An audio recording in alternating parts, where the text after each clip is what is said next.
Hello guys, welcome back. अपने kitchen को organise रखना किसको अच्छा नहीं लगता है, लेकिन जब भी हम अपने किचन में कुछ ना कुछ काम करते हैं या फिर कुकिंग करते हैं तो हमेशा ही थोड़ा बहुत यहाँ वहाँ कुछ सामान रह जाता है और किचन थोड़ा सा अनऑर्गेनाइज लगने लगता है। आज मैं आपके साथ कुछ ऐसे ही टिप्स शेयर करूँगी जिससे आपका जो किचन है ना वो हमेशा ऑर्गेनाइज रहेगा, हमेशा साफ़ सुथरा लगेगा। तो बिना बिल्कुल डिले किए चलिए स्टार्ट करते हैं आज का वीडियो।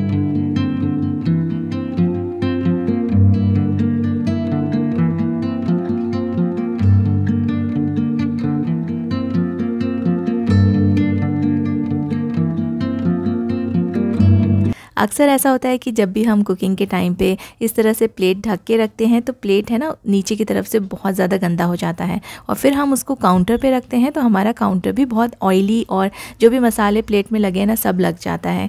तो इससे कई ज़्यादा हमको बहुत ज़्यादा सफाई करनी पड़ती है, अच्छे से इसको स्क्रब करना पड़ता है काउंटर को। तो आप जब भी नेक्स्ट टाइम इस तरह से प्लेट कवर करें तो सबसे पहले ना कोई भी पुराना कपड़ा ले लीजिए। पुराने कपड़े की तो कमी नहीं होती हमारे पास। ये मैंने एक अपने पुराने कुर्ते को कट कर लिया है जो कि बहुत ज़्यादा पुराना था और फट भी गया था। और आपको चाहिए एक रबर बैंड। कपड़े के ऊपर प्लेट को इस तरह से रख लीजिए और एक बो की तरह ना ऐसे जैसे हम चॉकलेट रैप करते हैं ना उस तरह से चॉकलेट के शेप में आप इसको ऐसे अच्छे से रबर बैंड से बांध लीजिए। तो आपको एक और फ़ायदा होगा इसका कि जो होल्डर है ना वो होल्डर भी बन जाएगा और होल्ड करने के लिए भी आपको ईजी रहेगा।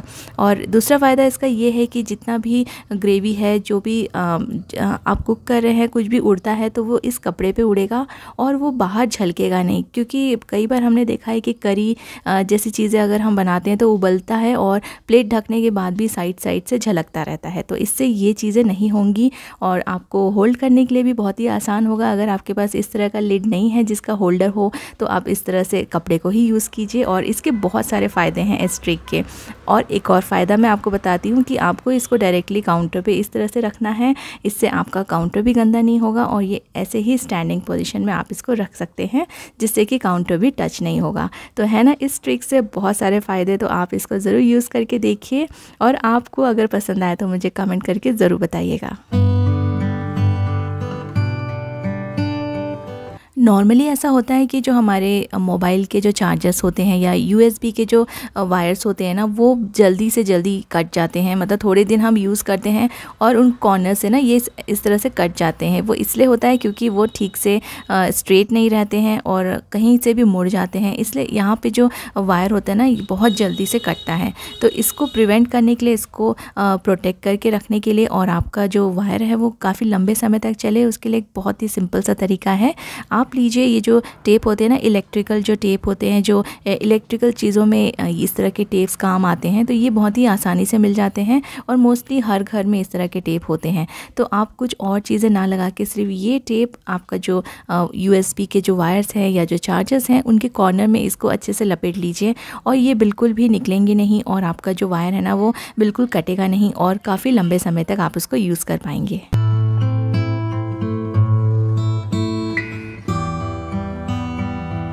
हमारे घर में काफ़ी सारे ऐसे पुराने कपड़े होते हैं जिनको हम पहनने के लिए तो यूज़ नहीं कर पाते हैं और वो ऐसे ही वेस्ट पड़े रहते हैं।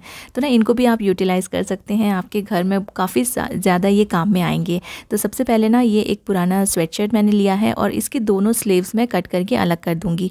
स्वेटशर्ट का क्या करना है ये मैं बाद में बताऊँगी किसी और वीडियो में, लेकिन आज हम इसकी स्लीव्स को यूज़ करेंगे। दोनों ही स्लीव्स को मैंने कट करके अलग कर लिया है और इसको ऊपर से बस मैं एक लाइन में कट कर दूंगी सो डैट ये टेढ़ा मेढ़ा ना दिखे और बिल्कुल अच्छा दिखे। और इनको किस तरह से यूज़ करना है चलिए देखते हैं। हमारे लॉन्ड्री बास्केट में मोस्ट ऑफ़ द टाइम हम सारे कपड़े एक साथ ही फेंक देते हैं, बस सब इसमें डालते जाते हैं। तो जब भी वॉशिंग के लिए हमें कपड़े सेपरेट करना होता है, सेग्रीगेट करना होता है तो बहुत ज़्यादा टाइम उसमें चला जाता है। तो इस तरह से जो हमने स्लीव्स कट की है ना, इन स्लीव्स को हम यूज़ करेंगे हमारे लॉन्ड्री बास्केट में छोटे छोटे कपड़ों को रखने के लिए। बस आपको ये स्लीव्स लेना है, जो भी स्लीव्स आपने कट की हुई है, जो भी आपके पुराने कपड़े हैं उसमें से कोई भी स्लीव्स कट कर लीजिए और आप इसमें चारों साइड से अपने जो लॉन्ड्री बास्केट है ना उसमें चारों साइड से आप कोई भी क्लिप के हेल्प से इसको अटका दीजिए। आप इनको बांध भी सकते हैं किसी रस्सी से, तो मैं यहाँ पे पेपर क्लिप यूज़ कर रही हूँ, सॉरी बाइंडिंग क्लिप यूज़ कर रही हूँ मैं यहाँ पे। और आप कोई भी दूसरी क्लिप या फिर कोई रस्सी भी आप यूज़ कर सकते हैं। और आप एक साइड में डाल दीजिए सभी सॉक्स और एक साइड में छोटे छोटे जो रुमाल होते हैं ना वो डाल दीजिए। मास्क डाल सकते हैं अलग से। तो इस तरह से आपके जो छोटे कपड़े हैं वो हमेशा सेग्रीगेटेड रहेंगे और आपको बिल्कुल भी परेशानी नहीं होगी और आपका जो टाइम है ना वो भी काफ़ी ज़्यादा सेफ हो जाएगा। Mostly sweatshirts and T shirts के स्लीव्स में नीचे इलास्टिक लगे होते हैं, तो ये नीचे से गिरेंगे भी नहीं कपड़े और आप ऊपर से डालते जाएंगे और नीचे से निकालते जाएंगे, उससे आपको निकालने में भी इजी रहेगा और इसको फिल करने में भी इजी रहेगा। तो इसमें आपका बहुत सारा समय भी बचेगा और आपके जो कपड़े हैं वो सेग्रीगेटेड रहेंगे।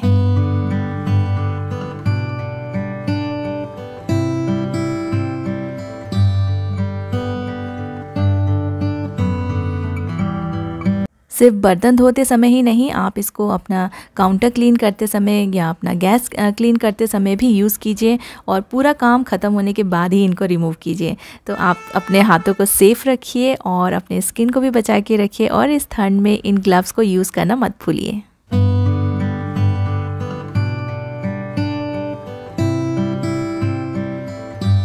ऐसे टिक टैक के कंटेनर्स आपके पास भी अगर होंगे तो उनको फेंकिए मत, इनको बहुत सारी चीज़ों में हम यूज़ कर सकते हैं अपने किचन के लिए। तो आज एक यूज़ मैं आपके साथ शेयर करूंगी। इसके जो लिड है ना उसको निकाल दीजिए और इसमें आप भर लीजिए सॉल्ट। मैं इसको सॉल्ट के लिए यूज़ कर रही हूँ। आपके पास अगर और भी इस तरह के कंटेनर्स हो तो आप सभी स्पाइसेस इसमें रख के यूज़ कर सकते हैं। तो अभी फ़िलहाल मैं सॉल्ट इसमें डाल रही हूँ और सॉल्ट डालने के बाद ना इसको मैं कवर कर लूँगी सिल्वर फॉइल से। अगर आप सिल्वर फॉइल नहीं यूज़ करना चाहते हैं तो आप बटर पेपर भी यूज़ कर सकते हैं। और इसको कवर करने के बाद आप इसमें 3-4 इसमें होल्स बना दीजिए छोटे छोटे और फिर आप इसका जो लिड है ना वो लगा दीजिए और जो एक्स्ट्रा पेपर है उसको निकाल लीजिए। तो ये बहुत ही अच्छा एक सॉल्ट एंड पेपर शेकर जैसा बन जाएगा और इसको आप यूज़ कर सकते हैं अपने डाइनिंग टेबल पे या फिर किचन में कहीं भी। तो ये टिक टैक के जो कंटेनर्स हैं छोटे छोटे, हम इनको स्पाइस के लिए और नमक के लिए यूज़ कर सकते हैं। बड़े डस्टबिन के अलावा हम इस तरह से छोटे से डस्टबिन भी अपने किचन के काउंटर में सिंक के पास ज़रूर रखते हैं। ये हमारे काम तो बहुत आते हैं। जब भी हम कुकिंग करते हैं तो हम डायरेक्टली इसमें जो भी छोटा मोटा कचरा है ना वो वेजिटेबल्स का या अनियन के जो छिलके रहते हैं, गार्लिक के छिलके रहते हैं, वो सब हम इसमें डाल सकते हैं। लेकिन इससे हमारा जो किचन काउंटर है वो बहुत ज़्यादा गंदा दिखने लगता है। लेकिन क्योंकि ये छोटा सा जो डस्टबिन है इसको भी रखना इम्पॉर्टेंट है, इसलिए ऊपर किचन काउंटर पे रखने के बजाय आप इसको इस तरह के एक छोटे से होल्डर में कोई भी पॉलीथीन बैग को हैंग कर सकते हैं। एक बाइंडर क्लिप आती है ना उसके हेल्प से या फिर आप अपने कपड़ों की क्लिप के हेल्प से इस तरह से आप कोई भी छोटे से प्लास्टिक को इस होल्डर में लगा दीजिए। या तो आप अगर इस तरह का आपके पास होल्डर नहीं है तो आप एडिसिव हुक्स भी यूज़ कर सकते हैं। उसमें आप ऐसे पॉलीथीन में थोड़ा सा एक छोटा सा छेद करके उसमें एक होल करके इस तरह से अटका सकते हैं किसी भी हुक में। तो मेरे पास ये होल्डर रखा था तो यहाँ पे मैं एक प्लास्टिक यूज़ कर रही हूँ और जो छोटे मोटे कचरे हैं ना वो इसमें चले जाएंगे और ये हिडन रहेगा अंदर, बिल्कुल भी ऊपर पे दिखेगा नहीं। काउंटर बिल्कुल क्लियर रहेगा और साफ़ रहेगा। ऐसी छोटी छोटी बातों का ध्यान रख के आप अपने किचन को हमेशा ही क्लटर फ्री रख सकते हैं। इनफैक्ट ये इससे क्लीन भी रहेगा और ऊपर में कुछ भी कचरा नहीं दिखेगा। और जो भी डस्टबिन का जो छोटे डस्टबिन का कचरा है ना आप इस तरह से हिडन रख सकते हैं अपने कैबिनेट के जो डोर के अंदर साइड। इसको आप ऐसे प्लास्टिक में लगा के रख सकते हैं। तो अगर आपको भी अपने सिंक का एरिया, अपने काउंटर का एरिया क्लीन रखना है तो ये वाला टिप ज़रूर फॉलो कीजिएगा। कुकिंग के टाइम पे एप्रन भी बहुत ज़्यादा यूज़ में आता है और ये एक बहुत ही इम्पॉर्टेंट चीज़ है। जब भी हम कुकिंग करते हैं तो हमारे कपड़े ख़राब ना हो, इसलिए एप्रन पहनना भी बहुत इम्पॉर्टेंट है। लेकिन इसको आप अगर कहीं भी रख देंगे ना तो फिर ये भी आपके किचन को थोड़ा सा क्लटर दिखाएगा। तो जब हम बाकी चीज़ों को अच्छी तरह से ऑर्गेनाइज़ करके रखते हैं तो एप्रन को भी क्यों ना एक फ़िक्स जगह दी जाए और ऐसी जगह दी जाए जहाँ से वो बिल्कुल भी नज़र ना आए जब आप उसको यूज़ ना कर रहे हों। तो इस तरह से ना मैं अपने किचन के डोर का जो बैक साइड है ना वो यूज़ करती हूँ अपने एप्रन को हैंग करने के लिए। इससे ये क्लटर्ड बिल्कुल भी क्लटर्ड लुक नहीं देता है मेरे किचन को और ये ऑर्गेनाइज्ड भी रहता है और किसी को पता भी नहीं चलेगा कि मैंने यहाँ पे कुछ हैंग करके रखा है। तो ऐसे हुक्स आते हैं जो कि बिल्कुल भी इसमें एडिसिव भी नहीं लगाने की ज़रूरत है और बस आप इसको अपने डोर के ऊपर अटका दीजिए। इस तरह के हुक्स बहुत ही ईजीली आपको मिल जाएंगे और इनको यूज़ करना भी बहुत आसान है। हमारे जो चॉपिंग बोर्ड्स रहते हैं, सिज़र्स, नाइफ्स, कटलरीज़, ये सारी चीज़ें तो दिन भर यूज़ में आती रहती हैं। तो चॉपिंग बोर्ड का जब भी आप यूज़ करते हैं तो मोस्ट ऑफ़ द टाइम हम क्या करते हैं, इसे वॉश करके हम अपने काउंटर पे ही छोड़ देते हैं ड्राई होने के लिए। तो ये ड्राई होने के लिए आप इसको थोड़ा देर 5 मिनट्स रख दीजिए, और जब आप इसको टॉवल से पोंछ देंगे ना तो इसको बहुत ज़्यादा टाइम नहीं लगेगा ड्राई होने के लिए। सिज़र्स वगैरह भी हमारी यहाँ वहाँ पड़ी रहती है, तो इनको भी ठीक से ऑर्गेनाइज़ रखना बहुत इम्पॉर्टेंट है। और सिज़र्स को ऑर्गेनाइज़ रखना कोई बहुत बड़ी बात नहीं है। इनके लिए जो एडिसिव हुक्स आते हैं ना, वो काफ़ी हैं इनको ऑर्गेनाइज़ रखने के लिए। तो मैंने अपने एक वुडन रैक में, जहाँ मैं अपनी सारी ऑयल्स की बॉटल रखती हूँ, वहाँ पे मैंने एक ट्रांसपेरेंट हुक स्टिक कर दिया है, और वहाँ पे मैं अपनी सिज़र रखती हूँ, जो कि बिल्कुल गैस के पास ही है।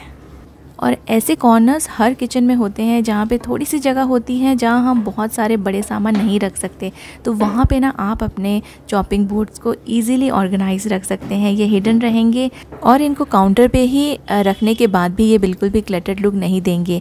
और आपको जब भी ज़रूरत हो तो आप आसानी से इसे अपने काउंटर से ले सकते हैं। और ये जो कॉर्नर की जो जगह होती है ना, यहाँ पे बहुत सारा कोई बड़ा सामान हम नहीं रख सकते हैं, तो आप इस तरह की नैरो चीज़ें जैसे कि हमारे चॉपिंग बोर्ड्स और ट्रेज़, आप इनको इस तरह के कॉर्नर में रख सकते हैं।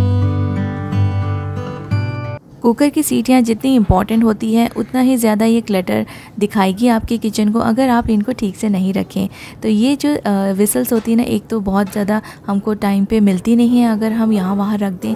तो इनके लिए मैं ऐसे छोटे बास्केट्स यूज़ करती हूँ, जो कि मैं कहीं भी हैंग करके रख सकती हूँ, और आसानी से मुझे जब भी ज़रूरत हो ये चीज़ें मिल जाती हैं।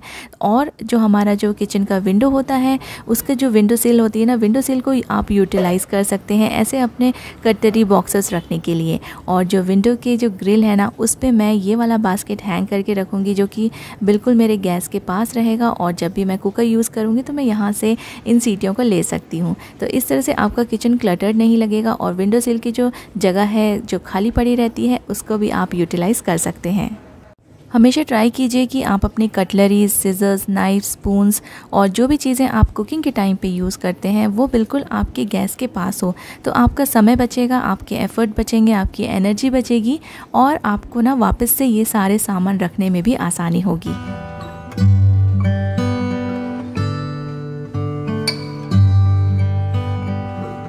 किचन के टॉवल्स भी यहाँ वहाँ छोड़ देते हैं हम जब भी यूज़ करते हैं, तो उससे दो चीज़ें होती है। एक तो किचन गंदा तो दिखता ही है, लेकिन ये गीले भी रह जाते हैं और सूखते नहीं हैं, और ये बहुत जल्दी जल्दी फिर हमें चेंज करने पड़ते हैं। तो जो किचन के टॉवल्स आप डेली यूज़ कर रहे हैं, तो उनको आप इस तरह से कहीं भी हैंग कर दीजिए। जैसे मैं एडिसिव हुक्स यूज़ करती हूँ इनको हैंग करने के लिए, और मैंने कुछ बैंगल्स यूज़ किए हैं सो डैट ये अच्छे से हैंग रहें और गिरे नहीं। और आप जो दूसरे किचन टॉवल्स होते हैं, जिनको आप वॉश करके स्टोर करके रखते हैं, क्योंकि हम कुछ एक्स्ट्रास भी रखते हैं, और 2 किचन टॉवल से तो हमारा काम नहीं हो पाएगा। तो जो एक्स्ट्रा जो टॉवल्स रहते हैं ना, उनको आप इस तरह से ओपनली मत रखिए, क्योंकि इसको इस तरह से अगर आप रखेंगे तो ये डस्टी भी रहेंगे, और आपका जो किचन है ना, वो अनऑर्गेनाइज लगेगा। आप इनको स्टोर करने के लिए ऐसे ट्रांसपेरेंट बॉक्सेस यूज़ कर सकते हैं। इनमें ये बिल्कुल भी डस्ट फ्री रहेंगे, और क्योंकि ट्रांसपेरेंट है तो आपको दिखेगा कि आपके पास कितने टॉवल्स अवेलेबल हैं, और आपको कितने वॉशिंग के लिए डालने हैं, और इसमें आपने क्या सामान रखा है। और इन बॉक्सेस को आप फिर अच्छे से कहीं भी, किसी भी शेल्फ में या फिर किसी भी ट्रॉली में आप इनको रख सकते हैं। और ऐसे बॉक्सेस यूज़ करने से आपका जो किचन है वो ऑर्गेनाइज रहेगा, चीज़ें भी गंदी नहीं होंगी। और अगर आप इसे किसी ओपन शेल्फ में भी रखते हैं ना, तो भी आपका किचन बिल्कुल गंदा नहीं दिखेगा। उम्मीद करती हूँ कि ये सारे टिप्स आपको भी काम आएंगे अपने किचन को हमेशा ही ऑर्गेनाइज रखने के लिए। वीडियो को यहाँ तक देखने के लिए थैंक यू सो मच।